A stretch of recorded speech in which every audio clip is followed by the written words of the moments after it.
In this case, some Mojave history, as told by one Matt Steinmetz. Matt is the canonical example of the Mojave Airport hangar rat.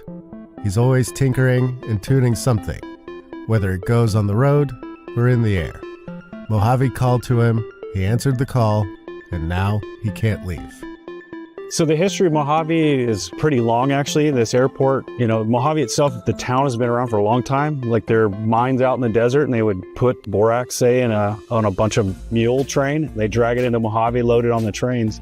For World War II, they built this base for the Marines, and they would train fighter squadrons and stuff here, and then they'd ship them out to, where Guadalcanal or wherever for the war.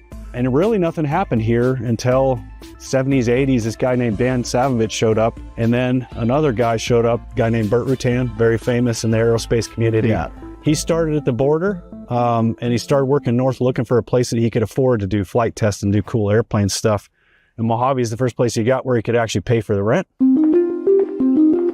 But it just so happens there's huge runways here, and it's always, sunny and far enough away from civilization that everybody leaves you alone. Yeah. So you can do weird stuff with airplanes and nobody bugs you. And then his brother came out of Vietnam, and jokingly, to keep him out of his hair, they sketched out this thing called the Voyager that was an around-the-world airplane, one tank of gas. Kind of one of my more vivid childhood news memories is seeing that. 1986, right? Yeah. Top Gun and Voyager. Yeah.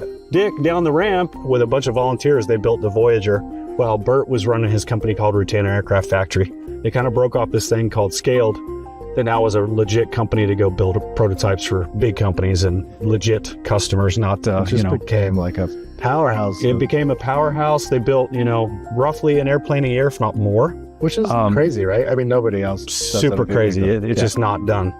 Around about 2000 to 2003-ish, right, we started working on Spaceship One, and that was my baby. And also we started working on the Global Flyer for Richard Branson. That was the around-the-world airplane the second time. This one was a single pilot, Steve Fawcett. And so Spaceship was being done for Paul Allen. Burt kind of dreamed it up, and then as soon as he had the idea, he said, "Hey, Paul, once you fund this, we're going to go to space." And so Paul jumped in, and at some point after that, we did Stratolaunch, the world's biggest airplane, down around the corner.